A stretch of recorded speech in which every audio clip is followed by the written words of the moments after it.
Good morning, students. This is Manjula S., Assistant Professor, Commerce Department, Government College for Women, Kolar. So today we are going to discuss subject called Business Ethics. This is for third sem BCom. So third sem BCom we are discussing about business ethics. So first of all, what is ethics? So what is ethics?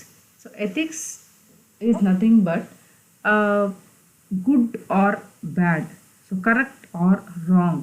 So this deals with the ethics. So ethics ಅಲ್ಲಿ ನಾವು ಏನು ತಿಳ್ಕೊಬೋದು ಅಂದರೆ ಏನು ಸರಿ ಮತ್ತು ಏನು ತಪ್ಪು, ಒಬ್ಬ ಮನುಷ್ಯರಾಗಿ ಯಾವ ಸರಿಯಾದ ಕೆಲಸಗಳನ್ನು ಮಾಡಬೇಕಾಗಿ ಬರುತ್ತೆ, ಅಥವಾ what and all the wrong he is doing or what and all the right he is doing, ಅದನ್ನೆಲ್ಲನೂ ನಾವು ಎಥಿಕ್ಸ್ ಅಂತ ಕರಿತೀವಿ. ಯಾವುದು ಸರಿ ಯಾವುದು ತಪ್ಪು ಅನ್ನೋದು. So it tells about the nature or character of a human being ಅಂತ. ಹ್ಯೂಮನ್ ಬೀಯಿಂಗ್ನ ನೇಚರು ಮತ್ತು ಕ್ಯಾರೆಕ್ಟರ್ನ ಇದು ಹೇಳುತ್ತೆ. So first of all will move on to the introduction. So ಇಂಟ್ರಡಕ್ಷನಲ್ಲಿ it tells you that the word ethics is derived from the Latin word ethicus and the Greek word ethikos. It means character or manner. So ಈ ethics ಅನ್ನೋದು Latin word ಎಥಿಕಸ್ ಮತ್ತು Greek word ಎಥಿಕೋಸಿಂದ ಬಂದಿರುತ್ತೆ ಅಂತ.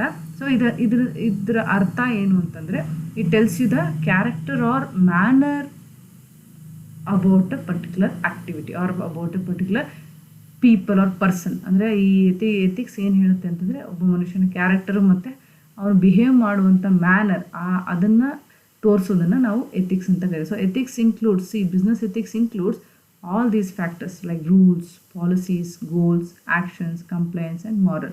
So ಈ business ethics ಅಲ್ಲಿ the company follows certain rules, certain systems, certain activities or certain policies, standards which makes the company strong. ಆ ಕಂಪನಿಯ ಉದ್ಧಾರಕ್ಕಾಗಿ ಆ ಒಂದು ಸಂಸ್ಥೆಯ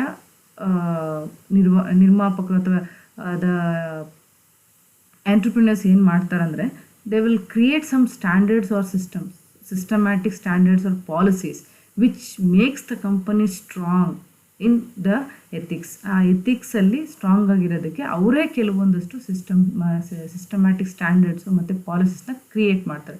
so this might not be the same for all the companies are all the enterprises. ಈ standards ಅಂತ ನಾವೇನು ಮಾತಾಡ್ತಾ ಇದ್ದೀವಿ ಇದು ಎಲ್ಲ ಸಂಸ್ಥೆಗಳಿಗೂ ಅಥವಾ ಎಲ್ಲ ಕಂಪನಿಗಳಿಗೂ ಸೇಮ್ ಇರಬೇಕು ಅನ್ನೋದೇನಿಲ್ಲ. They will follow their own standards, principles, ಅವ್ರದ್ದೇ ಆದಂಥ ತತ್ವಗಳು, ಅವ್ರದ್ದೇ ಆದಂಥ ಸ್ಟ್ಯಾಂಡರ್ಡ್ಸನ್ನ ಅವರು ಫಾಲೋ ಮಾಡ್ತಾ ಇರ್ತಾರೆ. So will continue with this.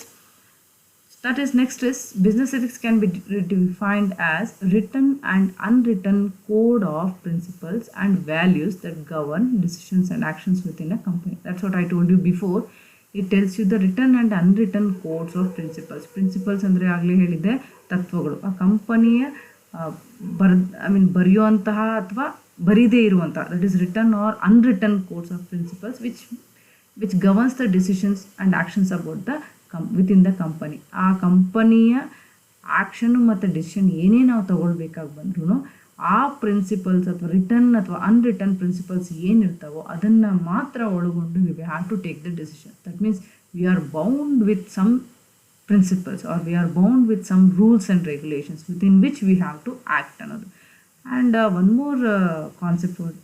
more concept about introduction is it is an organization culture which sets standards. ಅಂದರೆ ನಾನು ಆಗಲೇ ಹೇಳ್ದಂಗೆ it depends upon the culture of an organization. ಒಂದು ಕಂಪನಿಯ ಕಲ್ಚರು ಮತ್ತು ಇನ್ನೊಂದು ಕಂಪನಿಯ ಕಲ್ಚರು ಸೇಮ್ ಇರಬೇಕು ಅಂತೇನಿಲ್ಲ. It differs. It will prepare or it will adapt its own characteristics or its own standards or its own principles. So ಅದಕ್ಕೆ ಆ ಕಂಪನಿಯ ವ್ಯವಸ್ಥೆಗೆ ತಕ್ಕ ಹಾಗೆ ಅದರದ್ದೇ ಆದಂಥ ಸ್ವಂತ ಸ್ಟ್ಯಾಂಡರ್ಡ್ಸನ್ನು ಪ್ರಿಪೇರ್ ಮಾಡಿಕೊಳ್ಳುತ್ತೆ ಅಥವಾ ಫಾಲೋ ಮಾಡಿಕೊಳ್ಳುತ್ತೆ. So that means it makes a difference between good and bad decision making and behaviour. So ಈ ಎಥಿಕ್ಸ್ ಅನ್ನೋದು ಮೇಯ್ನ್ ನಮ್ಗೆ ಏನು ಹೇಳುತ್ತೆ ಅಂತಂದರೆ it totally tells you what is good, what is bad, what is right, what is wrong, ಸರಿ ಯಾವುದು, ತಪ್ಪು ಯಾವುದು, ನಿಜ ಯಾವುದು, ಸುಳ್ಳು ಯಾವುದು ಅನ್ನೋದನ್ನು ಕ್ಲಿಯರ್ ಆಗಿ ತೋರಿಸ್ಕೊಡುವಂಥದ್ದು ಈ ಎಥಿಕ್ಸ್ ಅನ್ನೋದು. So next will move on to the meaning and definition. So meaning and ಡೆಫಿನೇಷನಲ್ಲಿ will see First meaning is business ethics is an evaluation of business activities and behavior as right or wrong. That's what I told you before. It is an evaluation. What do you mean by evaluation? Evaluation is nothing but some sort of testing, verifying, ವ್ಯಾಲ್ಯುವೇಟ್ ಮಾಡುವಂಥದ್ದು, ಅವರನ್ನು ಪರೀಕ್ಷೆ ಮಾಡುವಂಥದ್ದು. ಏನನ್ನು ಪರೀಕ್ಷೆ ಮಾಡುವಂಥದ್ದು ಅಂದರೆ ಸರಿ ಯಾವುದು ತಪ್ಪು ಯಾವುದು ಅನ್ನೋದನ್ನು ಪರೀಕ್ಷೆ ಮಾಡುವಂಥದ್ದನ್ನು we call it as business ethics. Next is definition. So ಡೆಫಿನಿಷನಲ್ಲಿ according to John Donaldson, he speaks that it describes the systematic study. What you mean by systematic study? ಆಗಲೇ ನಾನು ಹೇಳಿದಂಗೆ ಶಿಸ್ತುಬದ್ಧವಾದ, ಸಿಸ್ಟಮ್ಯಾಟಿಕ್ ಆಗಿ ಮಾಡುವಂಥ study about the matters pertaining to the business. ಆ ಬಿಸ್ನೆಸ್ಗೆ relate ಆಗಿರುವಂತಹ ಯಾವುದೇ ಆ್ಯಕ್ಟಿವಿಟೀಸ್ ಆಗಿರ್ಬೋದು, ಯಾವುದೇ ಮ್ಯಾಟರ್ ಆಗಿರ್ಬೋದು, ಅದರ ಬಗ್ಗೆ ಸಿಸ್ಟಮ್ಯಾಟಿಕ್ ಆಗಿ ಶಿಸ್ತುಬದ್ಧವಾಗಿ ಸ್ಟಡಿ ಮಾಡೋವಂಥದ್ದನ್ನು we call it as business ethics according to John Donaldson. So he speaks that it is nothing but the systematic study of moral or ethical behaviors or matters pertaining to business. So pertaining to business, ಏನಿರುತ್ತೆ pertaining to business?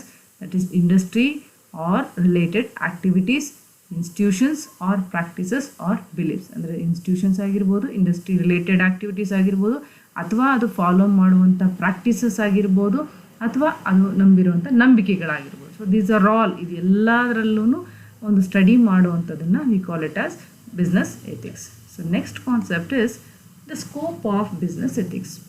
So what does the scope tells you? What does the scope speaks you about? It speaks that it has a basic idea with a wider knowledge. So this business ethics, the main objective of business ethics is to know about the basic ideas, which is very much required to have a wider knowledge about the business ethics. So ಈ business ethics ಏನು ಹೇಳುತ್ತೆ ಅಂತಂದರೆ, it includes the basic ideas. ಅಂದರೆ basic ideas ಅಂತಂದರೆ the ideas which is very much required, or the ideas which is called as a primary ideas which is required for a wider knowledge of business ethics. ಆ business ಎಥಿಕ್ಸ್ಗೆ ಅಥವಾ ಅದರ wider knowledge ಅಂತಂದರೆ it means a broad knowledge. So broad knowledge about the business ethics in this modern scenario. ಈ ಒಂದು modern ಸಿನಾರಿಯೋಗೆ ಬೇಕಾಗಿರುವಂತಹ basic ideas ಬಗ್ಗೆ ವೈಡರ್ ನಾಲೆಜ್ ಕೊಡುವಂಥದ್ದು. So that is what the boundary of the business ethics. Scope ಅಂತಂದ್ರೆ ನಾವು ಹೇಳ್ಬೋದು ಯಾವ ಒಂದು ಫೀಲ್ಡಲ್ಲಿ ಬಿಸ್ನೆಸ್ ಎಥಿಕ್ಸ್ನ ಇಂಪ್ಲಿಮೆಂಟ್ ಮಾಡೋಕ್ಕಾಗುತ್ತೆ ಅನ್ನೋದು, ಅಥವಾ what is the boundary of this business ethics ಅನ್ನೋದು. So it is what it includes the basic ideas which starts to have a wider knowledge about the business ethics and values which is very much required for this modern context, because you cannot implement any sort of ideas which is outdated. So you have to implement any ideas which is updated or which is required to the present generation or to the present scenario. Is that clear? Next is ethics is concerned with the highest good. ತುಂಬ ಒಳ್ಳೆಯದು ಅನ್ನೋದಕ್ಕಿಂತ ತುಂಬ ಒಳ್ಳೆಯದು. So ತುಂಬ ಒಳ್ಳೆಯದು, it is very much concerned. ಒಳ್ಳೆಯದು it is normal. Ethics ಅಂತಂದರೆ ಏನು? ಇಟ್ ಈಸ್ ವೆರಿ ಗುಡ್, ತುಂಬ ಹೈಯೆಸ್ಟ್ ಗುಡ್ ಯಾವುದು ಇದೆಯೋ ಅದರ ಕಡೆ ಗಮನ ಕೊಡುವಂಥದ್ದು the second concept.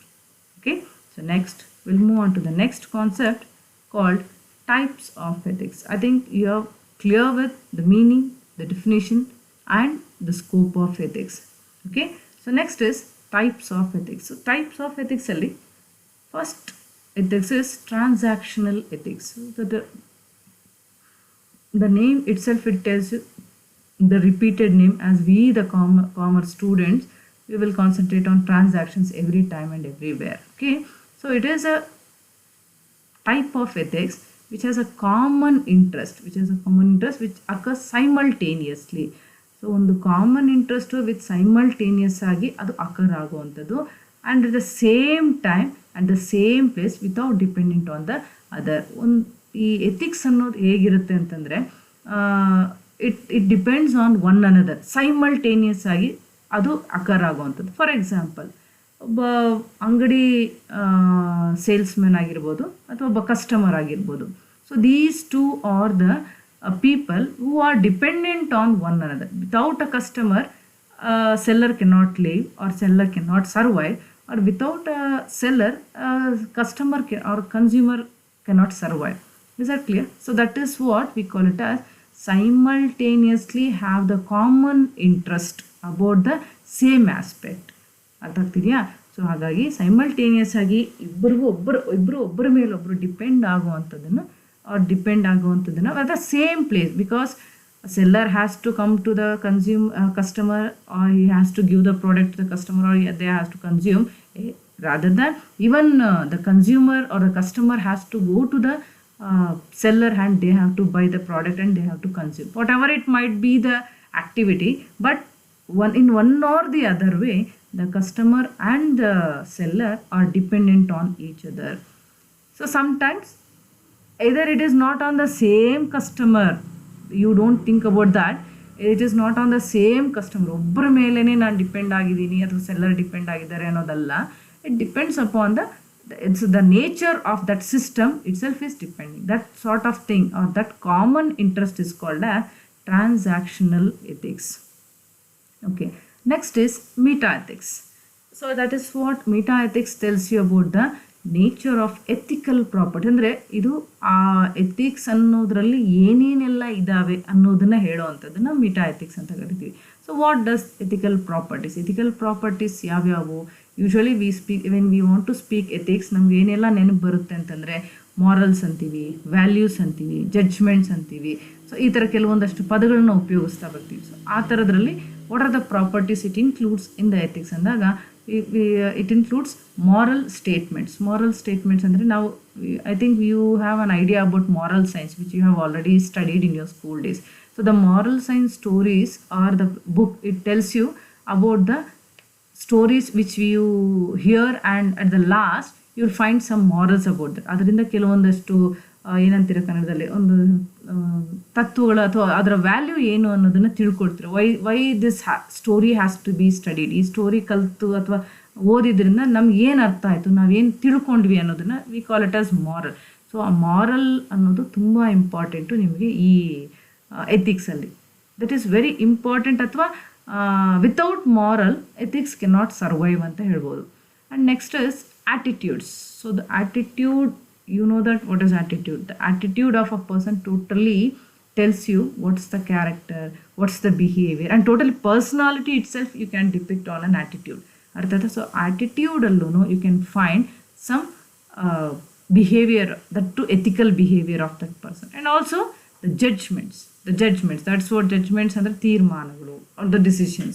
So how you can judge a person, that's what if you want to tell this is right or this is wrong, this is good or this is bad, that is also a judgment. Okay, so that judgment can be made through this ethics also. Clear? So next is applied ethics. So that means applied in the sense that name itself tell you, it means somewhere you are applying this. Where you are applying, it is totally concerned with the people that they believe in right or wrong. ಸರಿ ಅಥವಾ ತಪ್ಪು ಎಲ್ಲಿದೆ ಯಾವುದು ಅನ್ನೋದನ್ನು ತಿಳಿಸೋವಂಥದ್ದು, ಅಥವಾ ಆ ಬಿಲೀಫನ್ನ ನಾವೇನಂತ ಕರಿತೀವಿ applied ethics. So this is what the types of ethics, that is transactional ethics, meta ethics and applied ethics. I think you are clear about this. Okay, next is general business ethics. So general business ethics, I think you know that in which are the fields you find the ethics. ethics ಯಾವ್ಯಾವ ಫೀಲ್ಡ್ಸಲ್ಲಿ ನೀವು ಅದನ್ನು ಕಂಡುಕೊಳ್ತೀರಾ ಅಂತಂದರೆ, like HRM. ಇನ್ನು ಕಂಪನಿಗಳಲ್ಲಿ ನಮ್ಮಲ್ಲಿ HRM ಅನ್ನೋದಿದೆ, human resource management ಇರುತ್ತೆ, ಅಲ್ಲಿ you find the business ethics. And so these are all the fields you find the business ethics, and these are all separate concepts also. ಇದು ದೊಡ್ಡ ದೊಡ್ಡ ಕಾನ್ಸೆಪ್ಟ್ಸ್, ಇದ್ರ ಬಗ್ಗೆ ಸಪ್ರೇಟಾಗಿ ಓದುವಂಥದ್ದು ಇರುತ್ತೆ. I think if you go for PG you will find the separate aspects of this detailed study ತಿಳ್ಕೊಳ್ತೀರಾ. But as for now, for your syllabus, we are not going to concentrate much about this, but you have to know in which are the fields you may find this business ethics. Business ethics ಯಾವ ಫೀಲ್ಡ್ಗಳಲ್ಲಿ ಇರುತ್ತೆ ಅನ್ನೋದಾದರೆ, that is human resource management, sales ಮತ್ತು marketing, ಪ್ರೊಡಕ್ಷನಲ್ಲಿ, intellectual property, knowledge ಮತ್ತು skills. ಈ ಎಲ್ಲ ಫೀಲ್ಡ್ಗಳಲ್ಲೂ ನಾವು ಬಿಸ್ನೆಸ್ ಎಥಿಕ್ಸನ್ನು ಕಾಣಬಹುದು ಅಂತ. Is that clear? So next, what are the importance of business ethics? So importance ಅಂತ ಬಂದಾಗ you think that why we have to study this business ethics? ಆ ಒಂದು ಪ್ರಶ್ನೆಗೆ ಉತ್ತರನೇ ಈ importance. So why we have to study? So first is the public expects business to exhibit high level of ethical performance and social responsibility. Public ಅಂತಂದರೆ we expects what we expects that the company or the enterprise should give us high level of ethical performance. Now yavaglu we find that people has to be ethical, person has to be ethical, the shop person has to be ethical, wherever we go everything we find or everything we expect that it should be ethical. ಎಲ್ಲ ಕಡೆನೂ ನಾವು ethics ಅಂತ ಹೇಗೆ expect ಮಾಡ್ತೀವಿ ಅದೇ ಥರ ಕಂಪನಿಗಳ ಮೇಲೂ ನಾವೇನಂತ ಎಕ್ಸ್ಪೆಕ್ಟ್ ಮಾಡ್ತಾ ಇದ್ದೀವಿ, the performance of that company should be highly ethical and it has to concentrate on social responsibility. Social responsibility is nothing but societal responsibility, ಸಾಮಾಜಿಕ ಜವಾಬ್ದಾರಿ ಅಂತ ಕರಿತೀವಿ. ಅದು ಕೂಡ ಕಾನ್ಸಂಟ್ರೇಟ್ ಮಾಡಿ, ಬಿಕಾಸ್ ಇಫ್ ಅಟ್ ಆಲ್ ನಾನು ಎಥಿಕ್ಸನ್ನು ಫಾಲೋ ಮಾಡಿದ್ರೆ ಮಾತ್ರ I can concentrate on the societal responsibility, or else I can the company can prepare the unquality products, illegal products, like that it can produce. Is that clear? Next, encouraging business firms and their employees to behave ethically is to prevent harm to the society. That's what I told you in the previous thing. That means it has to encourage the firms to follow ethical, to behave ethical, and it should not harm to the society. ಯಾವ ಥರ ಕಂಪನಿನ ಅದು ಎಂಪ್ಲಾಯೀಸನ್ನ company ಮಾಡಬೇಕು ಅಂತಂದರೆ the employees has to behave ethically and it should not harm to the society. Ethical ಆಗಿ follow ಮಾಡಿದ್ದಾರೆ ಅಂತಂದರೆ ಮುಗೀತು, ಅದರಿಂದ ಯಾವುದೇ ರೀತಿಯಾದ ಸೊಸೈಟಿಗೆ ತೊಂದರೆ ಆಗೋದಕ್ಕೆ ಚಾನ್ಸಸ್ಸೇ ಇಲ್ಲ. Is a clear? Next, promoting ethical behaviour is to protect business from abused by unethical employees or unethical competitors. Promoting ethical behavior.